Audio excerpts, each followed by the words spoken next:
Spain, where they have a really bad outbreak, as many other countries do. But just to give a little bit of a local perspective, here in South Carolina, we had about 660 cases as of last night. We had already 15 deaths. The predictions, there's different models of predicting what the situation is going to be in the future. They're not very good. They seem to indicate that by May, there'll be about 8,000 cases in South Carolina. So if you think about it, those 8,000 cases, about 20% of the cases that we have seen require hospital care, and about 5% of those cases are really sick and may need to go to the ICU or require a ventilator. So the hospitals obviously are trying to plan and prepare for all that. So that is a challenge, for the hospitals and healthcare providers as we prepare for this. There's been more than 120,000 cases in the US, more than 2,000 deaths. There's really parts of the country where they have it much worse than we have it. New York is one of the areas where they're suffering the most. And there's other places in Louisiana and California and Washington where they initially started having a lot of cases weeks ago. In terms of, what you can do, you heard this now all over, all the news channels. You need to stay at home, you need to practice social distancing and try to stay away from other people. If you have doctor's appointments, just be patient with your doctors. It's really a challenging time, not as much for like the specialty doctors, but for the primary care, family medicine, internal medicine doctors. We had to cancel elective surgeries. We have no visitors in the hospitals. The testing is still slow and not as widespread as we would like it to be. So you may not be tested even if you want to be tested. But, be patient with your doctors. If you call your office, see if they can do a telemedicine, which is like a virtual visit if you have the technology to be able to do it. That may help you and save you a visit to, to the hospital, to your doctor's office. And that's kind of all I wanted to say. I don't want to make it too long, but I hope everybody's staying safe and healthy. And, we're thinking of everybody at this point.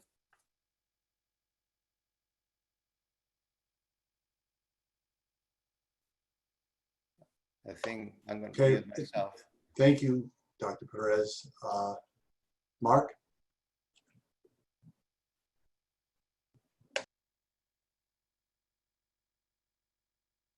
I can't unmute. Thank you.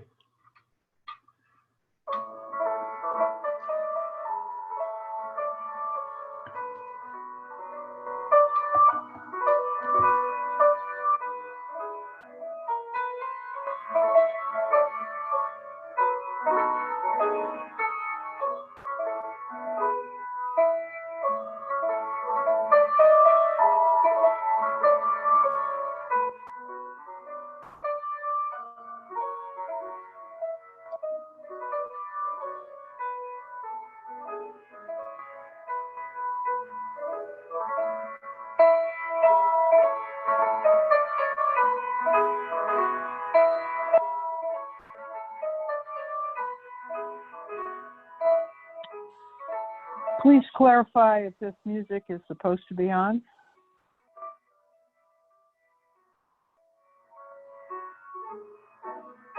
Yes, it is.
Thank you, Anna.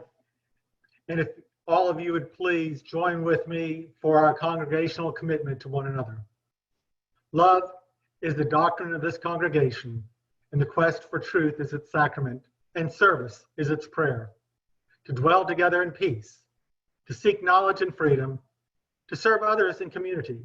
Thus do we covenant with one another. Good morning and welcome to our second Zoom meeting that we've had.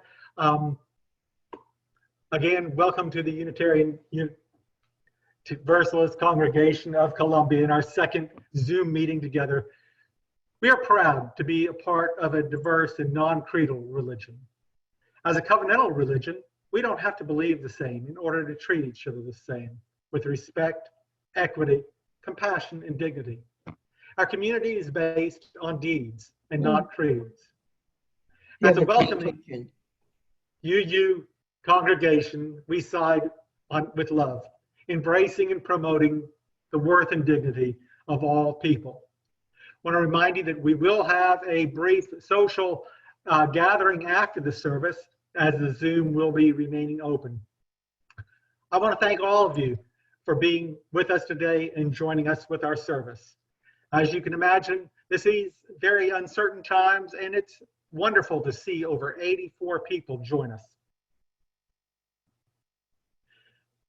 This time, we'd like to go ahead and light the chalice. If you at home have your chalice,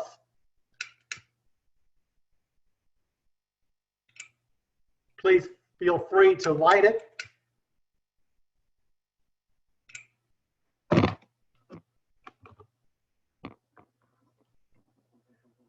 For we light this chalice as a symbol of Unitarian Universalism. Its base represents our history and living tradition. The bowl includes all truth seekers and justice makers. The flame provides the transformative power of love. Spirit of light and life, come unto us.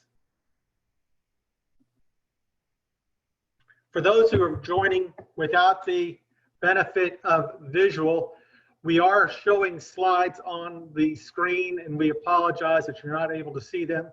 As you know, we began with a prelude by Felix Mendelssohn, performed by Anna Hamilton, and then we kind of guided us through the regular service. We hope you have no trouble following us. At this time, we're going to go ahead and ask Anna to go ahead and welcome the next opening hymn.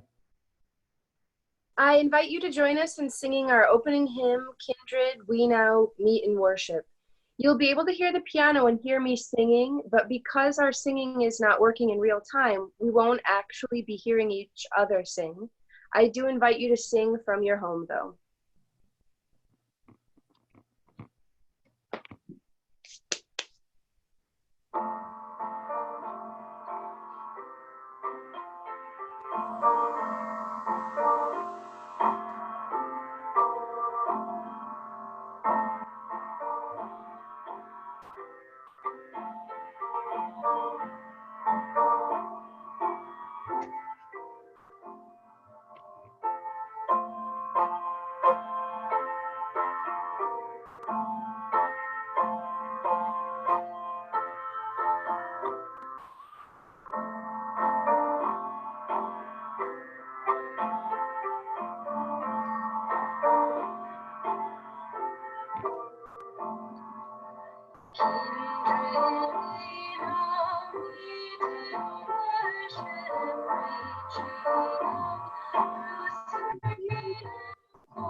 Thank you all, and thank you, Anna, for the beautiful music and going through all of the work that you have done to make sure that we are able to enjoy music during this time. And I know it's very difficult for us all to not sing in an unmuted way, but it probably would be more difficult to listen to that.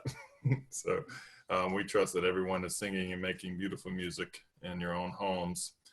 At this time, we're going to have our call to worship, and I have a poem by Ember Cook that I'm going to read.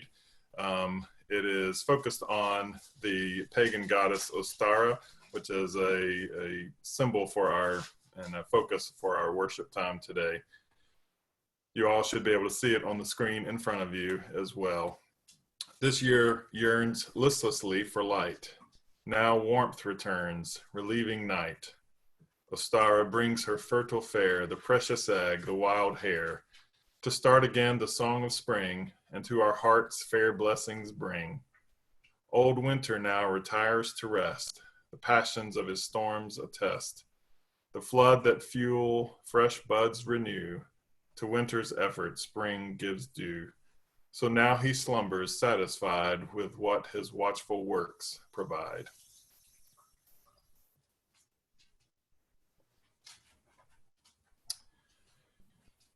This time we move to a time of remembering our candles of community, and it's a time to remember friends and those issues in our congregation that bring us joy and concerns that we want to share in this community. So I just want to remind you that during this time of Zoom worship that we are taking those requests, and I'll be reading those during this time of Candles of Community. And so if you will send those to me or email them to Andrea sometime before the Sunday call, then we will be able to get those. If you will get them to an email to Andrea by noon on Friday, but if you have one that comes up over the weekend and would like to email that to me, then I'll be glad to add that to our Candles of Community. So this time I just want to remember a few that I know of, and I know there might be others to share. First of all, Nina Gray has brought to our attention that her brother-in-law, John Hartz, has been in the hospital. And so we are remembering John Hartz this morning and his wife, Susan. And we are also remembering a friend of the UU, and many of you knew, that has actually died from the coronavirus, Tim Lazuski, who was a friend of many of us that worked in some of the joint ventures that we are a part of in the Columbia area. So we were remembering Tim and his family. We're also continuing to remember Judy and her family as they are grieving during a difficult time to grieve. And we are also remembering Lynn Phillips's family, Bob and the entire family, as they are grieving the loss of Lynn, who died earlier this month. These are all concerns that we share deeply in our hearts. We are holding together in community, and we take an opportunity now to remember in silence those that we are a part of today.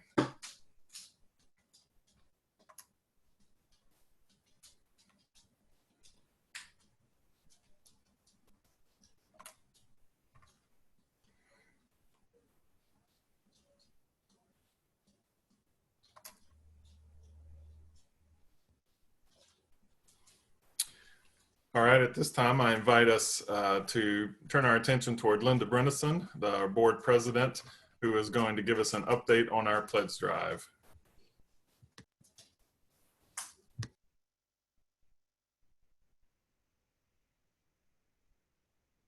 Okay, thank you for giving me a moment to unmute myself there.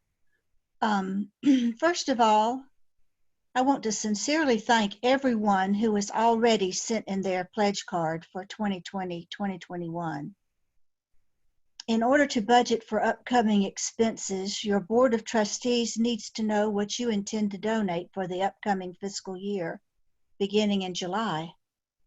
As of March 24th, we had received $121,528 from 57 pledgers. Compared to the same date last year, that's pretty close on target. This amount represents pledges from almost one-half of our pledgers. Our goal is $235,000. Please mail or email your pledge to our administrator at uucc@ucolumbia.org. Unfortunately, since canceling services, we've received no donations for Share the Plate. In past years, we've donated an average of $10,000 per year to local charities, while realizing an equal amount for our own budget. So please mail in your pledge cards for next year, your pledge donations for this year, and if you wish, your donation to Share the Plate. Thank you so much.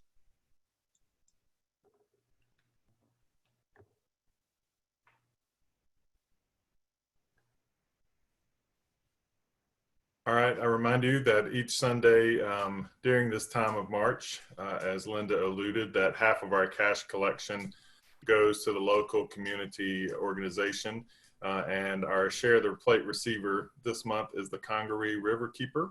And so we have invited Bill onto this call and asked him to share a few minutes with us.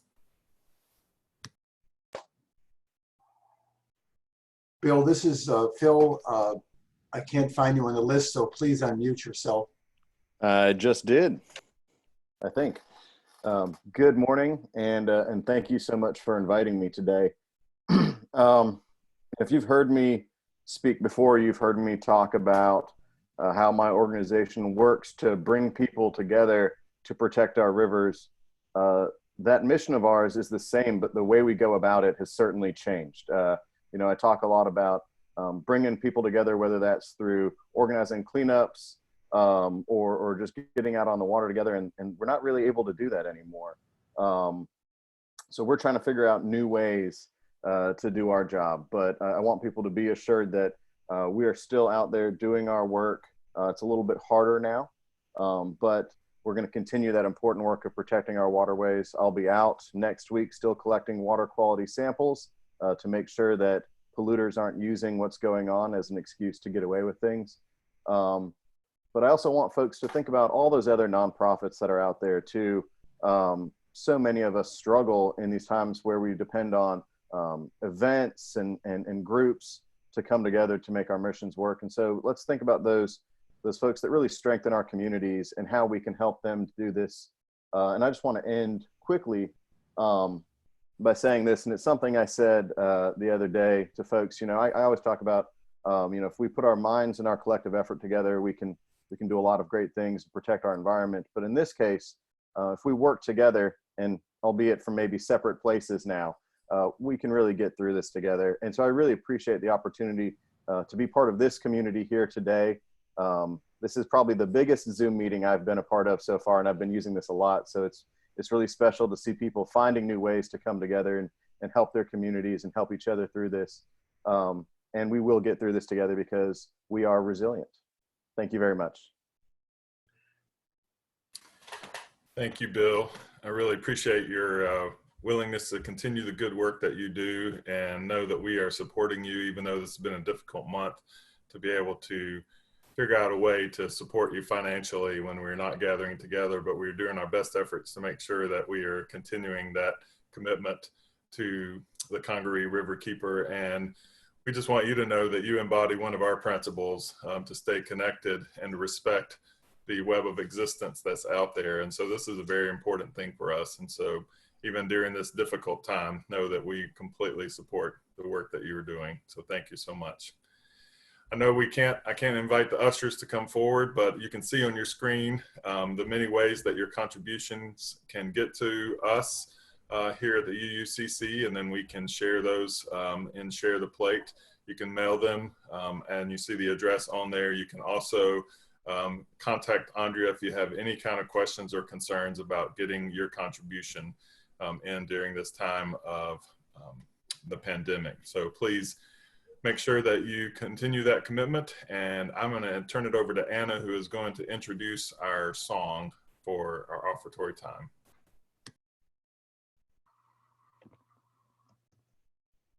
In the spirit of spring and the birds around us, please enjoy the cuckoo.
Thank you so much, Anna. And I believe that Mark's going to stop the screen sharing for just a second. And hopefully, as Mark mutes his computer, the speaker view will switch. And you might be able to see that I stepped outside here just for a few minutes. For this time, I've been thinking about, as we are looking at Ostara and the opportunity for us to celebrate spring, even though it's a little bit late, I just didn't feel like I could effectively talk about the beauty of spring and the earth by sitting in my dining room there and the wall behind me. Of course, I didn't have the knowledge of the resource that Ivy and Robin are utilizing this morning, or I might be able to put the kind of backdrop behind me, but hopefully you can at least see some of the beautiful trees in my backyard. And as long as my neighbors don't use this next 10 minutes to cut their grass or send their dogs out barking at me, we should be okay.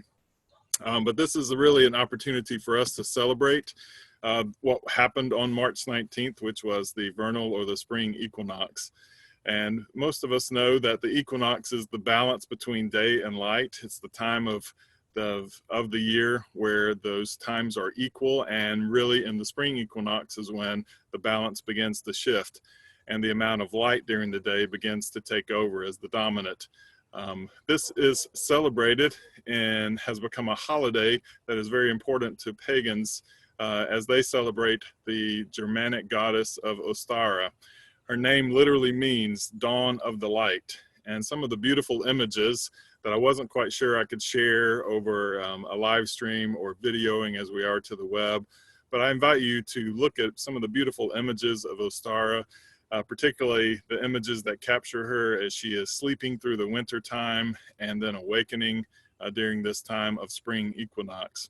She does sleep through the winter, and during this winter time where everything goes cold, everything goes dark, she awaits for the springtime to come. And as she awakens to the dancing of the hares, the warming of the earth begins. And of course, as the warming of the earth begins and Ostara slumbers from her sleep, things begin to bloom. Flowers begin to grow and put out their beautiful colors. Our grass turns green again. And if you're like me in our neighborhood, the Bradford pear trees not only put out their beautiful blooms, but their beautiful smell as well. And my kids would argue whether or not that's beautiful, the smell. But it is quite an image to watch her awaken. And some have even said that Ostara can sometimes function like a teenager and sleep in, hits the snooze button, and springtime is delayed a little bit. But we await, and we await for the magic of her energy to awaken the earth. And when the earth awakens, we realize that the time for procrastination is over. Winter is a great time to procrastinate. I can't do this in my yard. I can't do this in my home project because I'm waiting. The winter has gotten me lulled into a slow rhythm. But spring means that procrastination is no longer an excuse, and it's time to wake up and do the things that we are committed to do. One of the great ways to celebrate Ostara's festival is to plant an herb garden, and this is a great time of year to do a project like that, and something that we can do at home to connect ourselves to the earth, to get our hands dirty, and to begin to celebrate the awakening of the earth, and hopefully the awakening of ourselves as well. A lot of us may be catching up on home projects, and so it may not be necessarily spring that is telling us that the time of procrastination is over, but it may be the pandemic that we are experiencing that's telling us, okay, well, you're stuck at home. It's time to do some of the things that you've been putting off on your list to do. So we invite her energy, her magic, into this time of awakening. The feminist education guru, Miss Steele Hart, believes that liberation and true liberation can only be experienced by consciousness raising. Liberation is not determined by the external environment around us. She points out and really writes from a feminist, a female perspective, that you cannot wait for everyone around you to recognize that you are liberated, or to give you your liberation, or to somehow eliminate the oppression that you are experiencing. Women are caught to constantly judge themselves not by the image that they truly see in the mirror, but what they think everyone else sees. And she invites us to experience liberation that does not wait on the external environment. She also tells us that people who are oppressed can be set free, or they can be taken out or extricated from their harmful environment, and they still walk around in chains because they've not been personally liberated from within. Dr. Hart truly believes that liberation comes, and true liberation comes, through an awareness of ourselves, through raised levels of awakening of our consciousness. She believes that consciousness raising is synonymous with personal and social transformation, that it satisfies the need for naming and interpreting a life lived at the brink of a meaningful social world.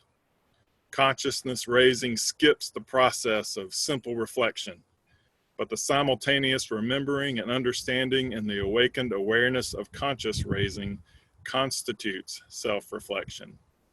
And then she further writes that consciousness raising is a process of transformation because it changes the structure and the frame of the experience in general, and thus it changes the entire frame of reference.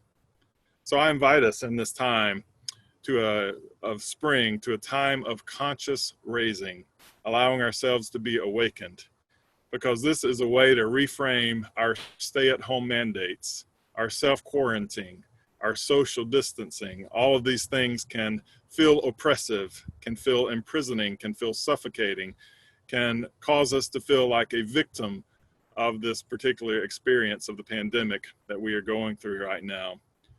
But if we move into our power and we move into our consciousness raising, we can reframe this through the magic of Ostara. So I asked this morning, we've been doing this for quite a few weeks now, this experience of the pandemic, the experience of social distancing, of quarantining, of staying at home for safety. So I asked the question, what has this experience awakened in you? What are we more conscious of because of this pandemic? Solitude can often be a reintroduction of yourself to yourself.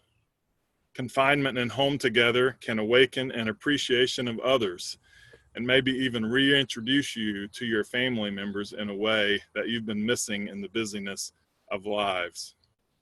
I can tell you that our dogs are trying to adjust to us being home all the time.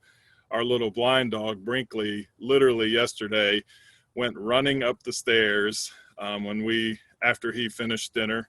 And he is normally wanting to be right by our sides. He goes running upstairs, and I go up the stairs to see where he is, and he has put himself to bed. And I'm not saying he literally spoke to me, but the message that I received from him, which I really believe was absolutely certain, was, why are you guys here so much? I really need to catch up on my sleep. So Brinkley is hoping for a little social distancing from us, but it changes our lives.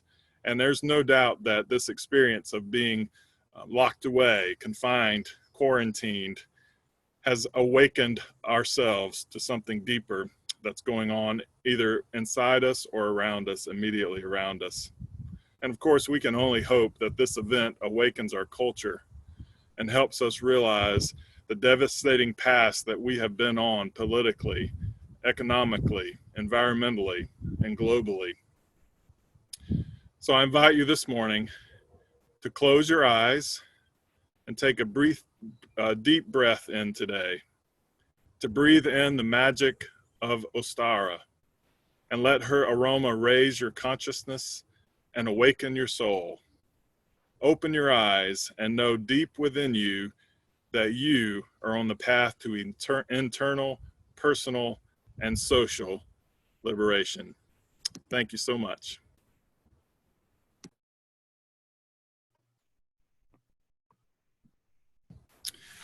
All right, we're going to return back to the PowerPoint screen. And if you will move to the next slide, I'm going to turn it over to Anna, and she's going to introduce our closing hymn. I invite you again to join me in singing from your homes our closing hymn, number 1067, Mother Earth, Beloved Garden, by Amanda Udis Kessler.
midnight north, we ask you, be here now. Father, air your inspiration holds together all that lives. As we breathe, our minds see clearly, leading us to love and give. Raging whirlwind, whispered breezes, violent gale, and gentle cloud. With the blade as sharp as morning east, we ask you, be here now. Brother, fire, you great transformer, share the passion of the sun. In our hearts, your warmth revives us, cooks our food and heats our homes. Flaming candle, blood within us, blazing desert will to grow. With the wand directing power south, we ask you, be here now. Sister water, ever flowing, ocean, river, pond and rain. Drink we now and quench our thirsting cleanse as we begin again. Mist and ice, a host that changes, all that courage will allow. With the cup, the holy chalice blessed, we ask you, be here now. Our spirit into vision, in the center of our souls. In your love we find relation, all connected we are whole. Timeless mystery, quiet conscience, deepest values voice inside. With the trumpet and with the cauldron bliss, we ask you, be our guide. Thank you so much, Anna. And Mark is getting ready to extinguish our chalice and remind us as we are wrapping up our call here. But before he does that, and I'm going to turn it over to him for the words, I just want to remind you that we are going to be continuing to do this every Sunday as long as we are in this time of isolation and stay-at-home safety. But the staff is still working at the UUCC, and if you have any need that comes up during this time, please don't hesitate to contact us. And if you need a time of spiritual care, please don't hesitate to contact me, and know that we can talk by the phone. We can set up a Zoom call just like this, one-on-one, or we can FaceTime and have some time together. And of course, we are celebrating and supporting our RE program as they are meeting tonight as well. So thank them for their good work. Mark? Thank you, Reverend Robinson. We extinguish this flame, committed to going forth, to feel the earth beneath our feet, and listen to the budding energy, to find our own hope for rebirth and renewal, until we are together again.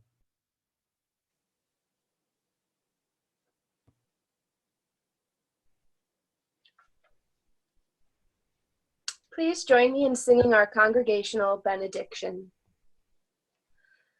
May the blessings of truth be upon us. May the power of love direct us. And may the peace of this community sustain us till we meet again.